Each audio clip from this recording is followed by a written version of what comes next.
we'll start right away. And maybe it's important that I welcome each one of you guys. Thank you so much for being part of the Speaker's Pulse. If you're coming for the very first time, joining the Speaker's Pulse for your first time, the Speaker's Pulse is a platform where we discuss themes around public speaking and communication. And today, in a couple of weeks, we've been tackling an area of emotional intelligence, and we've seen how important it is and how it actually influences our leadership capability. And if you are interested, therefore, in emotional intelligence and knowing more about emotional intelligence, then I would encourage you to check our previous episodes and then feel free to leave a comment. But today, ladies and gentlemen, is the day when we talk about a new series on leadership in action. And we'll be inviting leaders that are actually doing stuff, not things of the theories or talks, but people that are actively doing things and are changing lives. And today, and this theme, this night, we'll be focusing on the youth. You've heard many times when people say the youth are the leaders of tomorrow. You've had people say we want to build youth to take over tomorrow. But the truth of the matter is the youth are actually taking over today.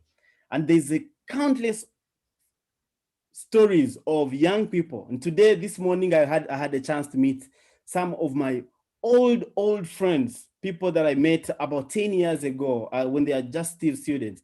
And today they are CEOs, they are entrepreneurs, and others are leading several departments. These are young people that I met in Senior One about 10 years ago, and they are doing amazing stuff.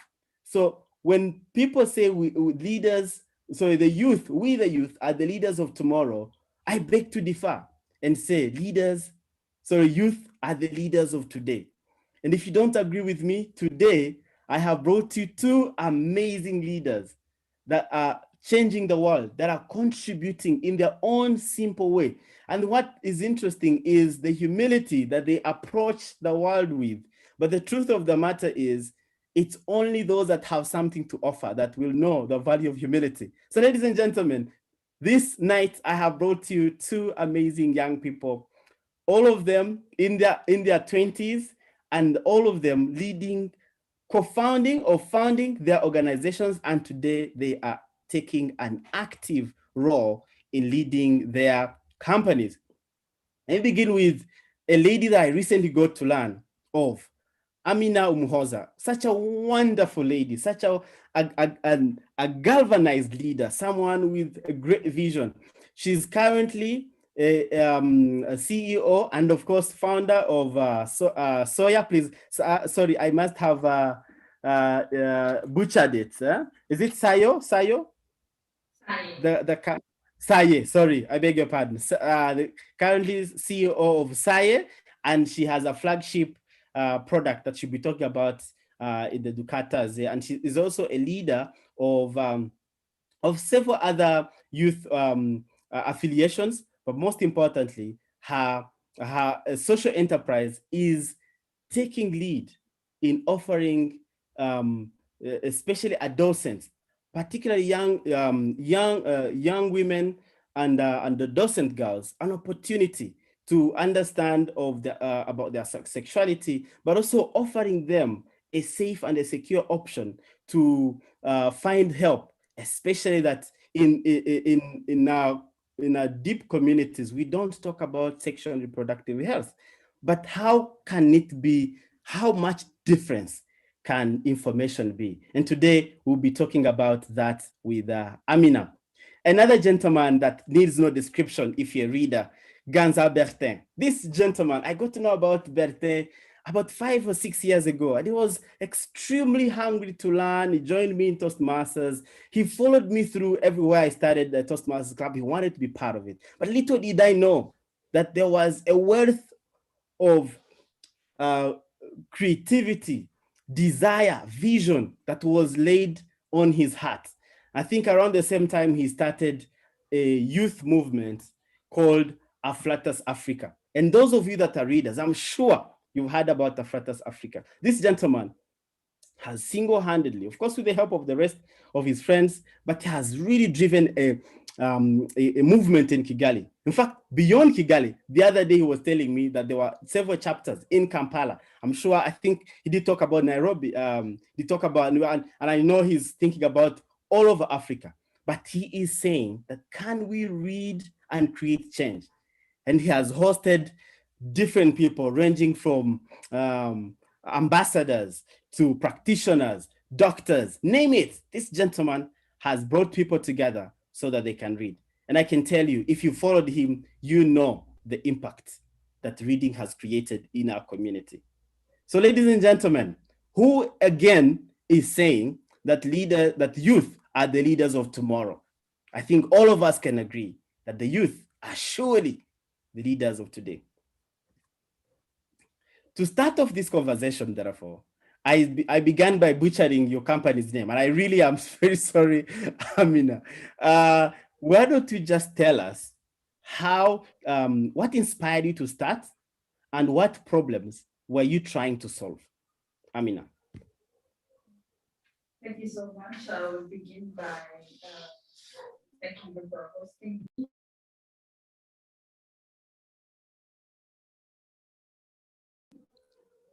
So sorry, Amina, I don't know why I can't hear you.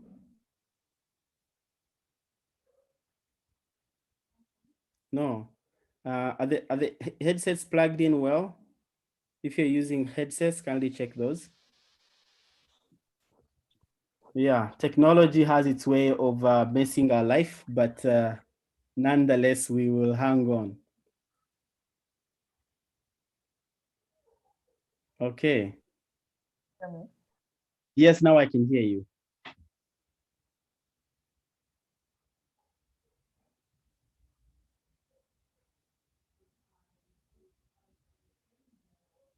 Oh no, I can't hear you again. I don't know why. Berthe, are you able to hear him yourself? Or it's just my... Okay. Yeah, again, it does happen. Technology has a way of... Can you hear me now? Yes, perfect. Perfect. Yeah. Thank you so much. I would like to thanking you for hosting me in this show. I'm very excited to be part of it. You were asking me how I got the Saye Company Limited. I grew up in a community where teenage pregnancies was like a normal thing, because like plenty girls were dropping out from schools, and it was really sad. But then it happened to my cousin at the age of 16 years old. In the same year of 2016, there was a high rate of teenage pregnancies. So I was like, why it, where does it happen when we have different mechanisms, different policies that are in place? And that's when I got inspiration to go and make a research, starting from a 12 years basic education school that was near where I lived. And then I started to know more information about it. So I saw that there are plenty root causes of this challenge, but I decided to focus on three root causes, which are poverty, lack of adequate sexual reproductive health information, and the gap that exists when sexual reproductive health information are delivered or are delivered by elders, because young people they don't get open to talk about the sexual reproductive health when there is an elder there. So there is this gap. So like that's how I started, and with the help of different entrepreneurship development incubations, I've been able to kickstart. So this is going to be our fourth year. and the company is entitled as a SAE Company Limited. So it's a social enterprise company with the aim of empowering young men and women mentally, socially, and economically so as to fight teenage pregnancies. And we do use three approaches, which are community outreach programs, where we go in different rural areas, different schools. And we also developed an online platform called Dukataze. You can visit it via www.dukatazeonline.org. We provide different information there, and there is a place where there is e-counseling. You just go there and then you ask any question that you have regarding your sexual reproductive health information. We receive different questions there. The young people who come and ask,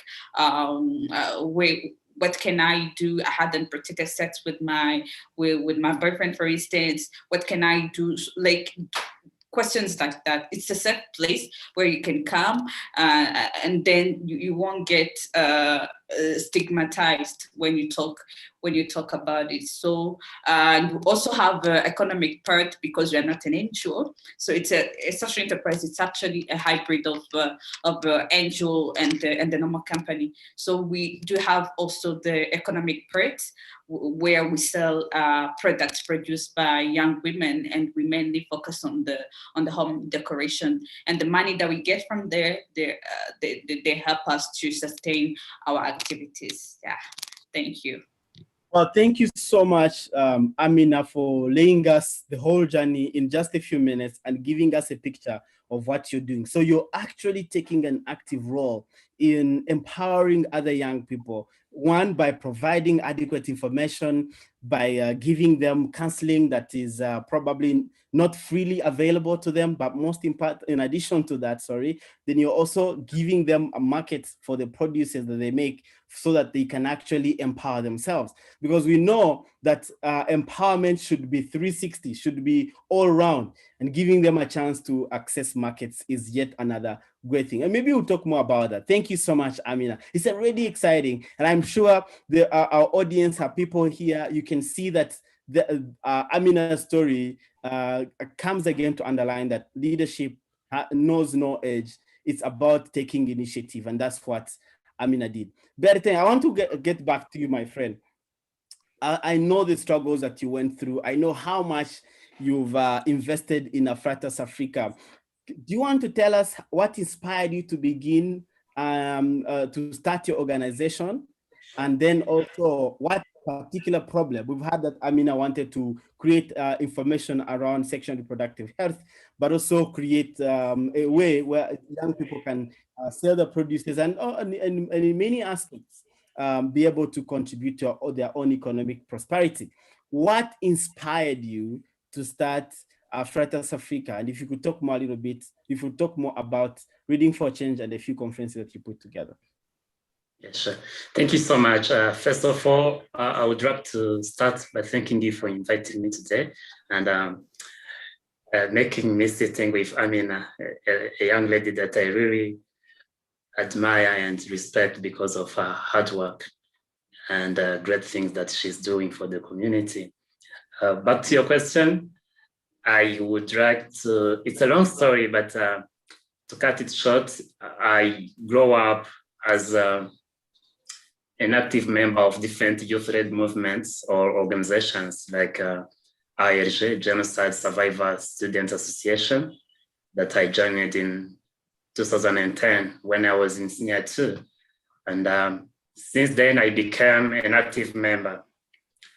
And I was a member until 2019 when I finished my university. And after that, in 2013, I joined PRP, Peace and Love Proclaimers, the organizers of Walk to Remember. And I initiated that club, actually, a chapter at my high school in Saint Andre, College Saint Andre in Mirambo. My colleagues and I, we started that club, and it became, it's not bragging, but it's become the first active club in the country. So by being a member of, there are other organizations that I didn't mention, but by being an active member of those organizations, I learned something, that the more initiatives we start, the more impact we make. I learned this because we were having, I think it was 20 years anniversary of ARG, and I was sitting in the stadium and in the ceremony, during ceremony, and I thought about people who started the ARG and the impact they have really made. And I was like, what gift can we give to these people? And I was thinking about buying cars. And I was like, how about impacting other people's lives as they have impacted ours? So I get an idea of starting something, but I didn't know what it is. So I started something and called it U&I Foundation.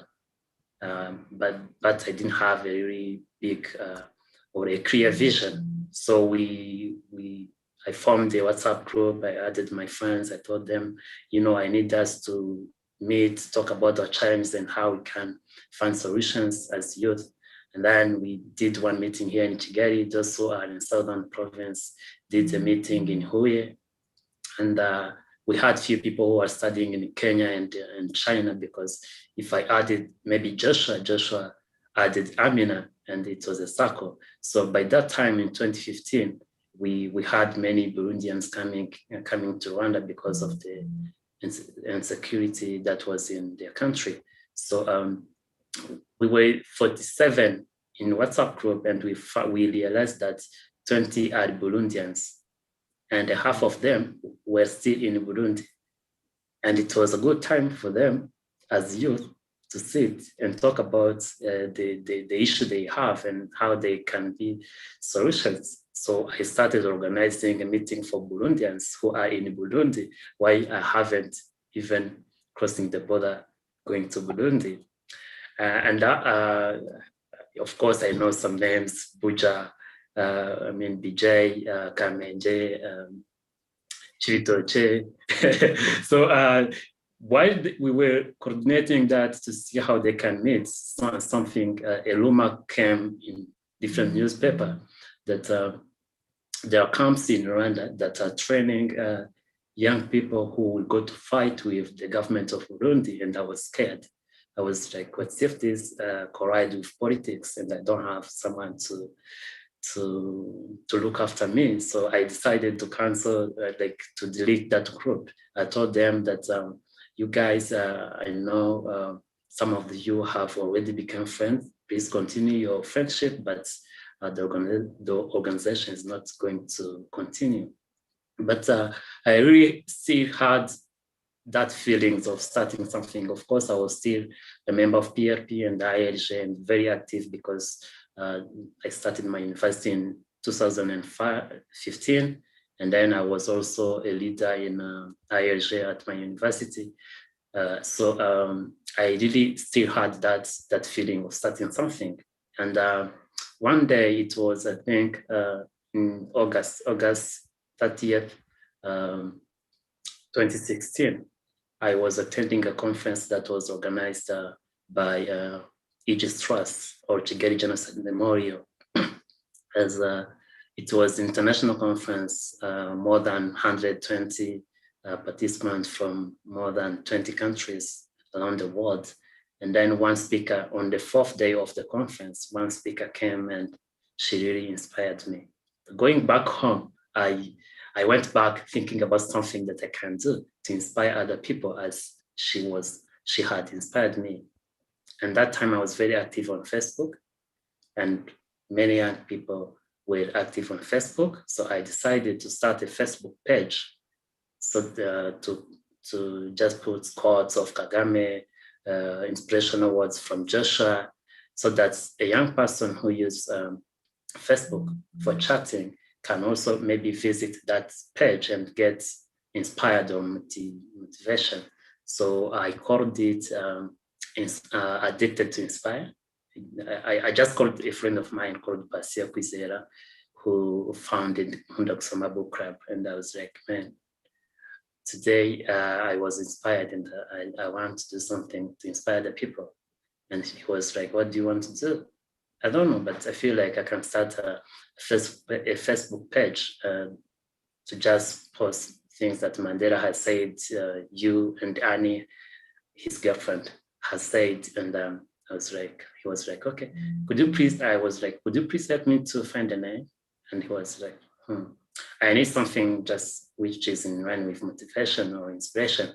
And he was like, how about calling it Addicted to Inspire? I called it Addicted to Inspire. And when I was talking to Mark Guamaka, a good friend of mine, he was like, man, you can't be addicted to Inspire because of your level. And then we tried to find another name, and then we called it Inspired to Inspire. So the page was there for like 6 or 8 months until 15th April 2017, when I was watching a motivational video of Les Brown, a public speaker from the US. And he was like, if you need something and you can't find it in your community, you are the one to create it. So I stopped that video, and I was like, why do we always follow Les Brown, Eric Thomas, Daniel Erie, Oprah Winfrey, like people from Western countries, and few people from Europe and Asia, like maybe Jack Ma.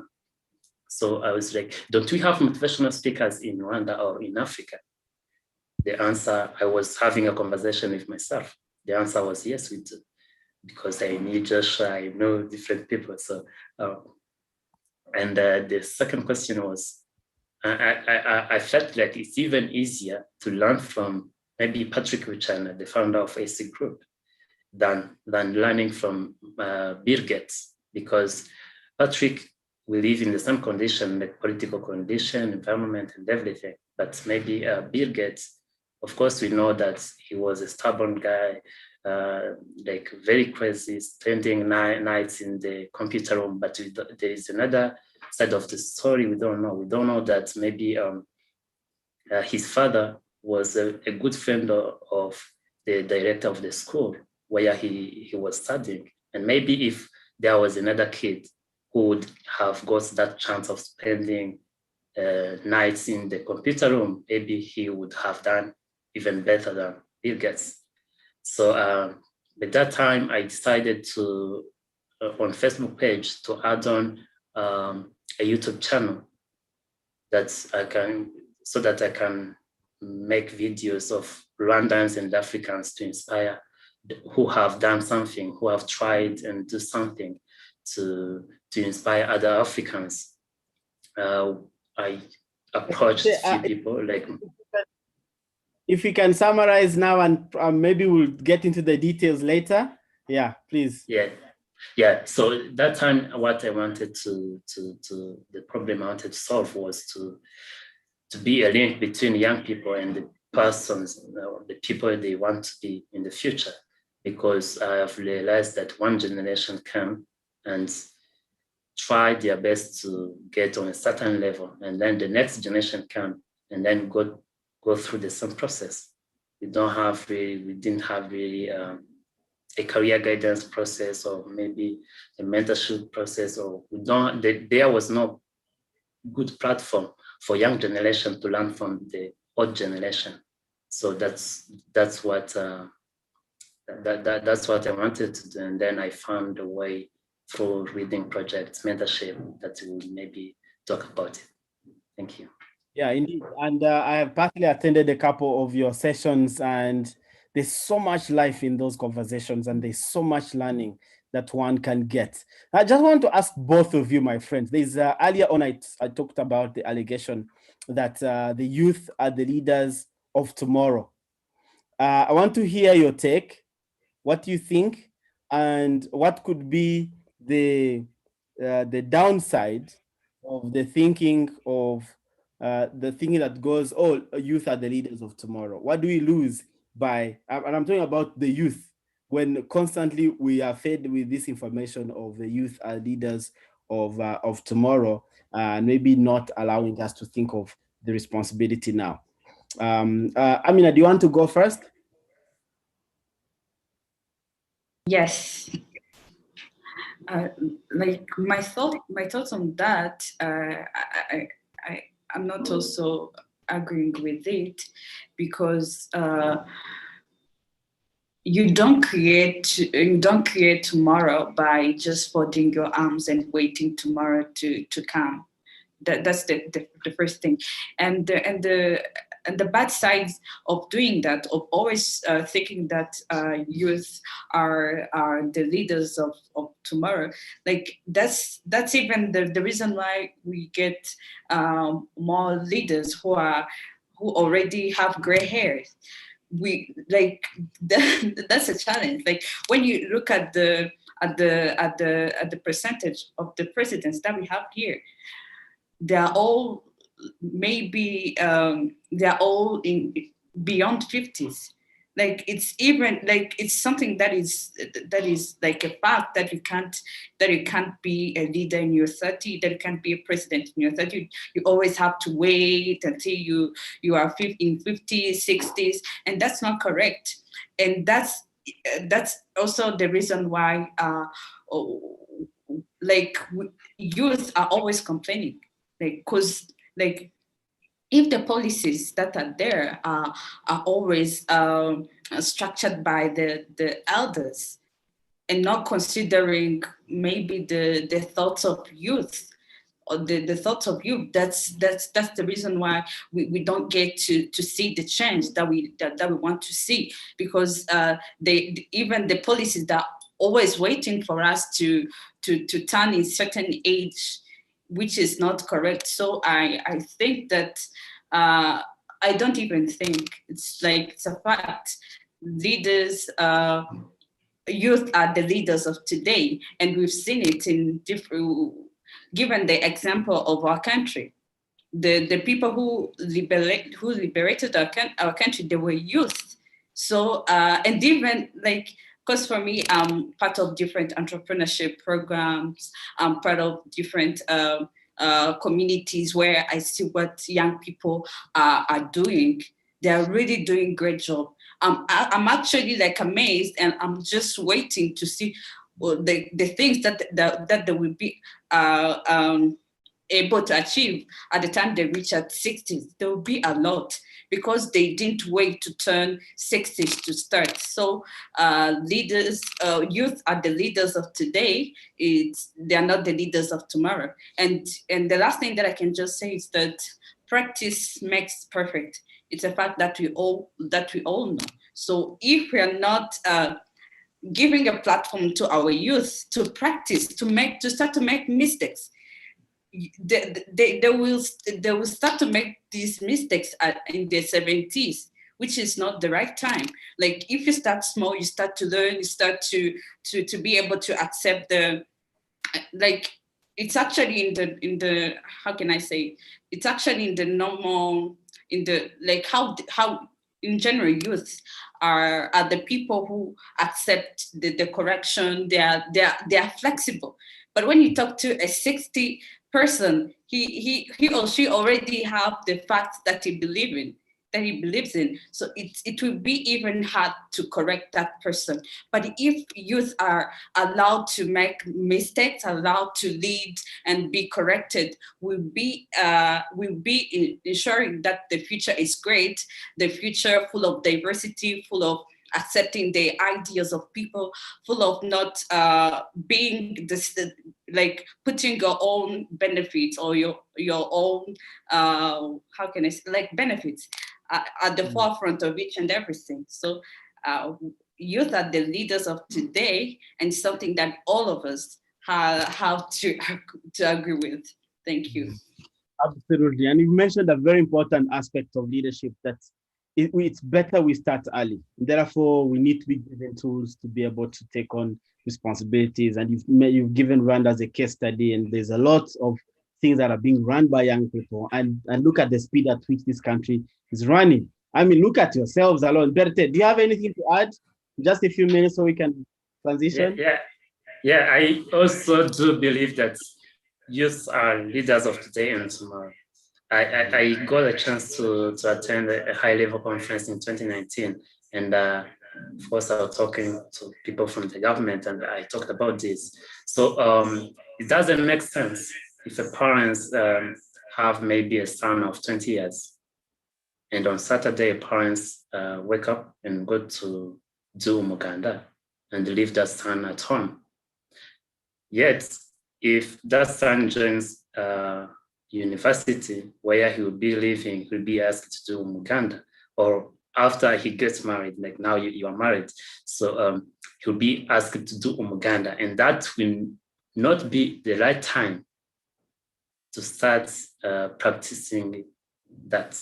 I use that case, but there are many cases. So it's better to empower young people and engage them or involve them in different activities so that they can learn and may have that culture, like cultivate that culture earlier than waiting that maybe they get in different positions and then do it as responsibilities.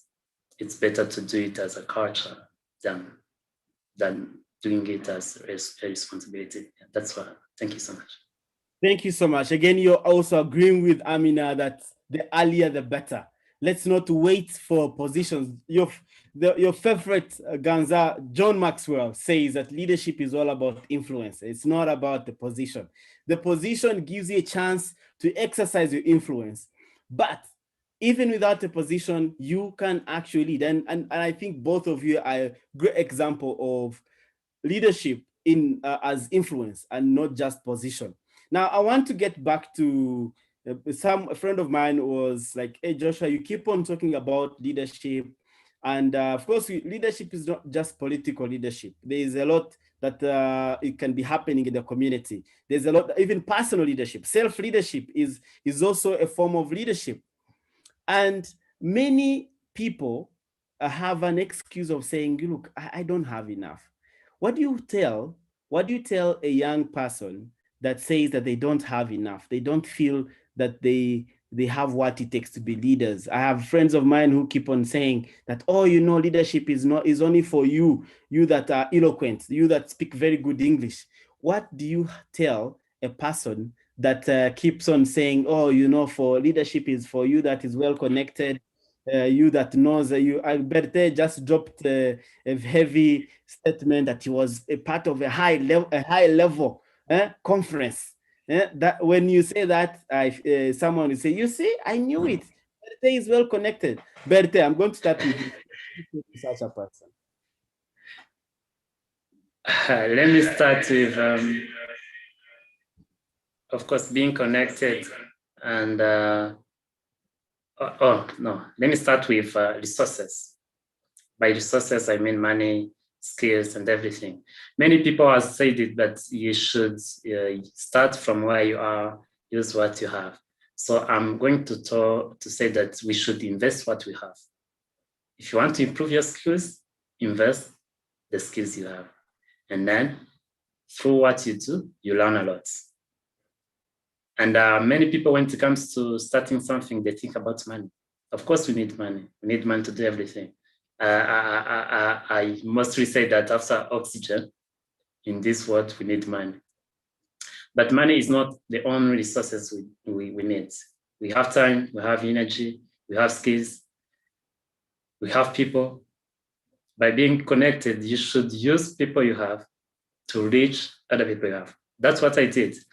My first events, like some of the speakers were my close friends or people that we were on the same level, people who have some skills.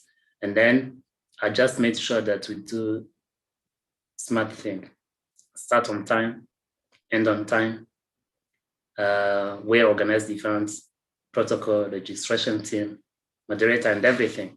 And then if we invited someone and make a short video about like highlights, and someone is wanted to be part of that event we did because he see that it's something that is well organized. That's how we ended up having some high-level people like different ambassadors, doctors, professors. People started flying all the way from the US. I remember Peter Sossi came to speak in our events. 25 years after he was serving. He is a retired major. He was serving with the UN mission during 1994 genocide against the Tutsi. And in 2019, it was his first time to come back to Rwanda. He lives in the US, and he came all the way from the US to speak at our events. I remember like the invitation I sent to him, and people came from the UK, Saudi Arabia. I remember someone from Kenya asking me that, hey, when am I going to speak at your event? And I was like, hey, I don't have like money to pay for your transportation, for your transport and accommodation. And he was like, you don't have to worry about it. I will take care of that. Just let me know if I can speak at your events. So it's and this, I was still a student. We started, it's not about me. I'm talking about the team. We're all students. I was the oldest in the team. And we just try to invest what we have so that, and then what we invested, we from what we invested, we gain a lot. Like being connected, people, I didn't have journalists, but we've been invited to speak on different televisions, radios, but it's because we started. So what I can say in short and brief, your support is on the way, waiting for you. But to get it, like by support, I mean the skills you need, the resources, the people you need, they are on the way. But to get them, you need to walk. You need to start your journey. So if you stay there, you are not going to meet them. But if you start the journey, you will definitely meet them. Thank you. Thank you so much, Bertin. Indeed, your provision where you, it's important to start something, and you will surely get your provision. Thank you so much, Bertin. Amina, I know you're also passionate about leadership. What do you have to say to such a person who thinks I need resources before I can start?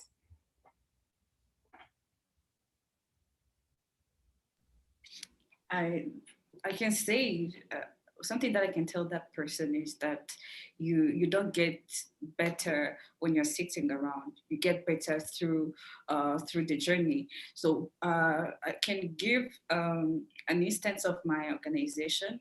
I started when I didn't have enough capital. I didn't have something that plenty organizations need when they start. But because of the passion that I had, like passion was the key that was driving that was driving each and every activity that I was doing. And I remember that at the first event that I organized, Bertin was also there. I just invited my friends. I just invited my friends. We share the same passion regarding leadership, regarding fighting teenage pregnancy, just to sit there and then gather ideas. And then remember at that time it rained heavily, but they came. They didn't come just because I gave them the transport money. No, they did. They did come for that reason. And what I used the little resources that I had. I just used the communication skills that I have to just go and approach ministry. Kimisagara Youth Center, renting a room just for 2 hours, and they allowed me and my friends came. We took the pictures, we posted on social medias, and now SAI is growing. It's growing because I started with the little resources plus the passion that I had, and now we have been able to attract even the partners. Last year, there is an organization called My Period is Awesome. They came here just to make a piloting project because they saw us on social media doing great things with also, of course, some recommendation of the people who were following our activities. And now we have a 2-year project that started this May. They are going to do for 2 years to impact more than 5,000 beneficiaries. And when you could ask me that I would be able to achieve at the level that I am today back in 2017, I would maybe say say no, but because I got the courage to start small, to start with the little resources that I had, with also passion as the center of each and everything, with also the courage to solve the challenge that I've identified in my community. Yes, thank you. Thank you so much for sharing the story of Saye, and of course your patience and how you eventually got on your feet. I love the fact that all of us are sharing this common theme of you don't get there, you don't wait to be big to start, because who's going to trust you anyway? You know, because people are going to trust the progress that you're making, and following that, they will know, you know what, I think there's a consistency about this gentleman. I think there's a consistency about this lady. I definitely can share with you in your thinking, even me, how I started Toastmasters about 10 years ago, and the journey is still going. And people for the first time are not going to believe you. They're just going to think they are quite skeptical about what you're doing, especially when you're doing something for free. They're like, where does he get the support? Sometimes, you know, it's interesting because we are here sharing these stories, but there are times that I had to go to pitch Toastmasters and some people, and I didn't have 500, even 500. I had to walk. I had to walk and go find people and talk to them, and some of them will trash you, and you just move on. But there's one thing that doesn't fail: consistency does not fail. And when you ask people in Kigali, a number of people know Toastmasters because I did not give up at the start. A number of people know about Read for Change. In fact, it's funny, more people know about Read for Change more than Fratas Africa. At least some people I've talked to. And I'm sure many more people know about Dukatas because of what it's doing, the contribution, simply because all the three of us refused to give up. And that's a very crucial aspect of growth and leadership. And we all agree, as young people, we want quick results. We want things that are happening. And that's why you remember what happened a few months ago before COVID-19, when someone says, come, we'll pay this amount of money, we'll be giving you trainings, and then we'll give you X amount of money.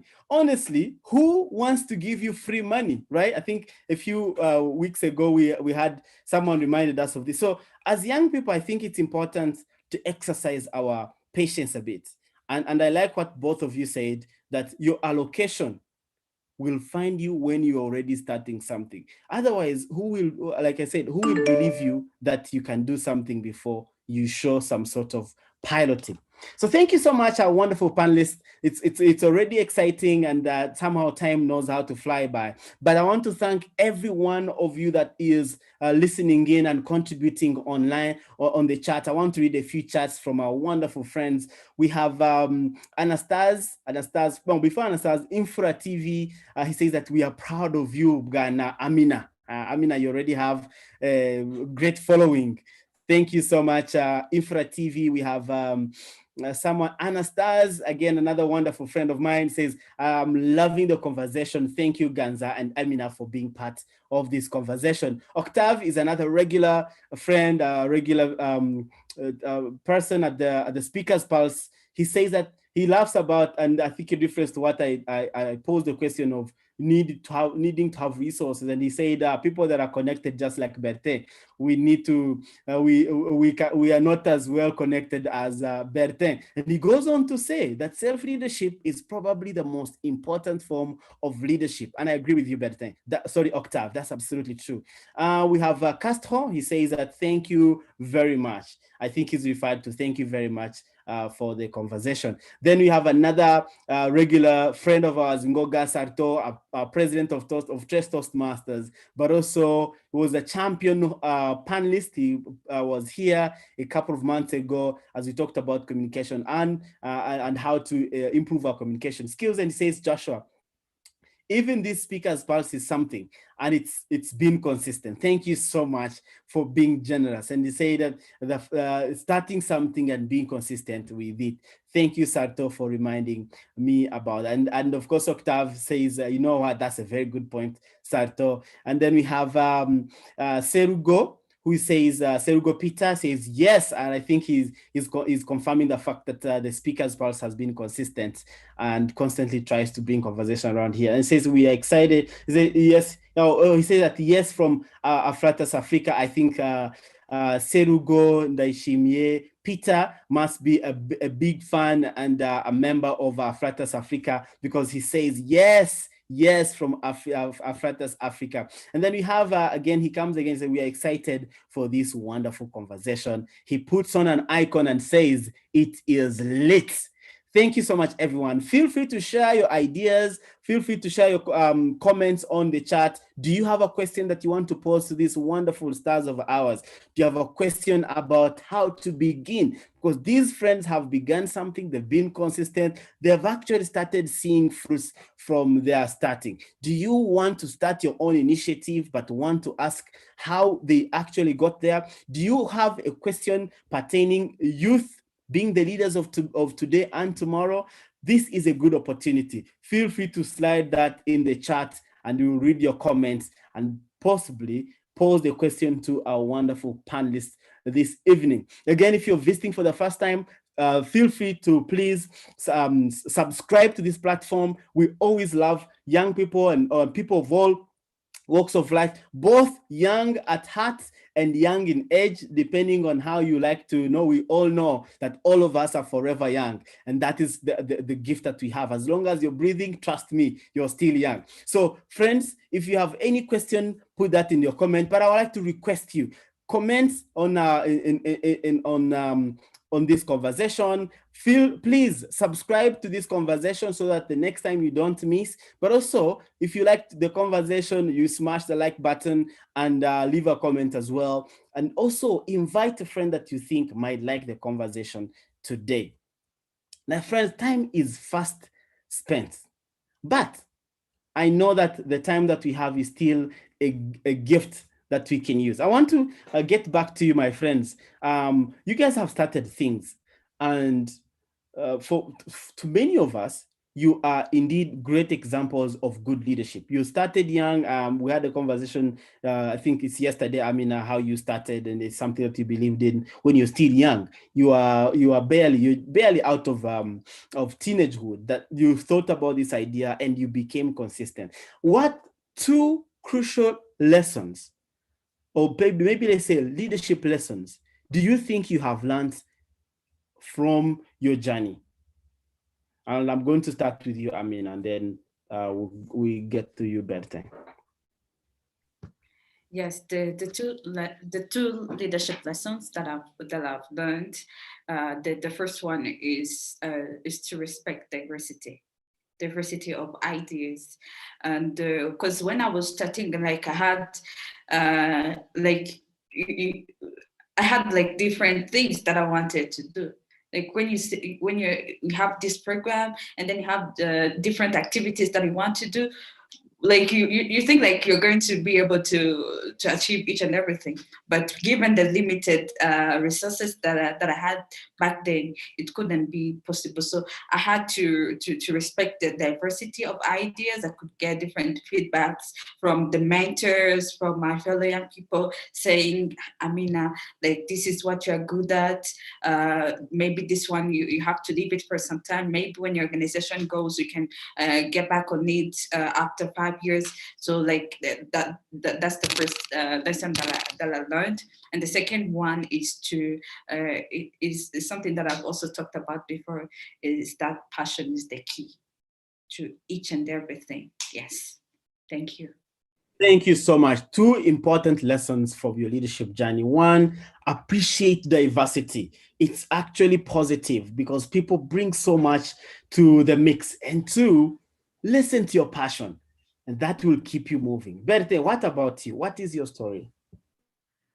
First thing, thank you. The first thing I've learned is that everyone has potential. Like I didn't have, when I was starting, I didn't have that much confidence in me.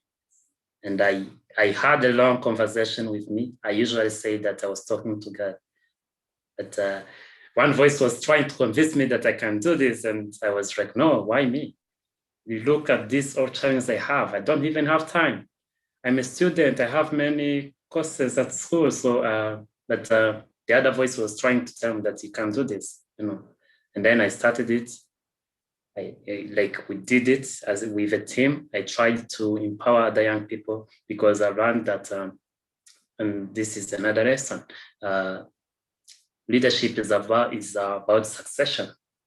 Whatever good things or great things you can do without someone who will continue doing this while you are not there, it's a failure. So it's better to empower another generation that will drive the vision when you are not there. And another thing I've learned is it's about the team. So a leader should have a heart. It's not only about what you want to do, but who is doing this. So by learning this, I learned that it's not about me, but it's about the team that I'm working with. And back in 2019, I was invited for a conference in Tanzania. Everything was covered, and I was like, wait, we are going to spend a week there, yes. So how about me paying my transport? Of course, there was a flight ticket. And I bring like the three people from my team. We came as 4 people, and we pay our transport and the host us. Like I gave them an option of not paying my tickets, but maybe using that money to host my teammates. And luckily, they agreed that, and then we, of course, we didn't have money. We used buses, and it was even harder to get that money. I was in very hard time. I was done with university. I wasn't getting my living allowance, and I didn't have a job. So we tried to get money to. I even I borrowed money from friends so that I can take those people to Tanzania, and then we went there 3 days in a bus, and then we had good times visiting different places. We spent a week there, and those people I took, they got a chance to be a member of parliaments of the East African Youth Parliaments, and this is something that is going to be a lifetime experience. So I've learned that it's about the team. It's to take care of people that you are working with. It's another lesson that I've learned. Thank you so much. Wow, absolute power in what you just said. It's all about the team, isn't it?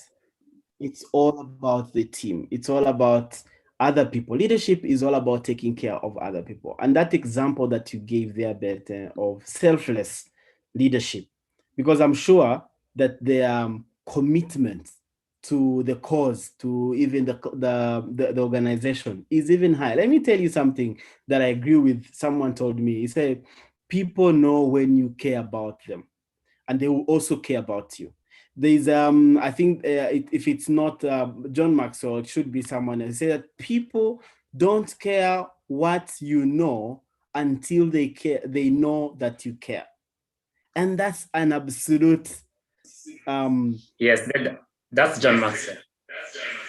That's excellent. So people know when you care about them, and it's very crucial for leaders, regardless of where you want to go, to know that you're in the cause, but you're in the cause to support them, for them. And two, surely, and I think the first lesson you learned gives you a chance to exercise. The first lesson being there's potential in everyone. And once you know that all of us agree, and this also relates to what Amina said of appreciating diversity. We all come into this and we have all these crazy ideas, but because of the people around us and the way we have a different way to look at things, there is a different perspective someone brings. And they say, what if we do this? What if we do? And by the time the program or the organization is 3 years into its life, your model project that you started with has actually become a much better product, and you just enjoy the fact that you had people around. You just say, thank you, God, for putting people on the planet, because they bring so much good to the ideas that we have. So therefore, it's important to put people first and then appreciate what they bring.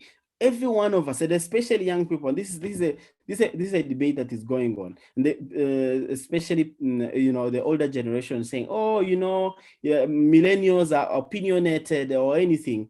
It's just that we want to have a voice. We want to contribute. We genuinely want to add value. And when you want to take the monopoly of all the ideas, then you're going to lose your team. No one wants to be cut out. All of us want to contribute. And that's why we love the cause that brings us together. So thank you so much, both of you, for being generous and sharing with us your lessons, because they're very, very crucial to some of us that are starting this journey. Let's get back to our friends on the chat. We have Emil Blaise. Yes, Emil, thank you so much for being part of this conversation. He says that, thank you very much for the conversation. Anastas says that thank you, Joshua, for inviting these inspiring young people. I know both of them in person, and I'm telling you, they are doing great things. Young people shouldn't be held by fear or their backgrounds. I think we can all agree with Anastas that none, not our fear, not the fear, not the background, not the insufficiency that supposedly looks like should hold us back. As long as you have something that is exciting, that we think is worth pursuing, I think it's wise for us to give it a shot and pursue it. My friends, it's time, and somehow our time is well spent, and we have come to the end. I just want to ask each one of you to share with us one thing that you feel you'd like to share with the wonderful people that have been following with us. One lesson, one key piece of advice that you'd like to give to the young people out there that want to pursue leadership. I'll start with you, Bertin.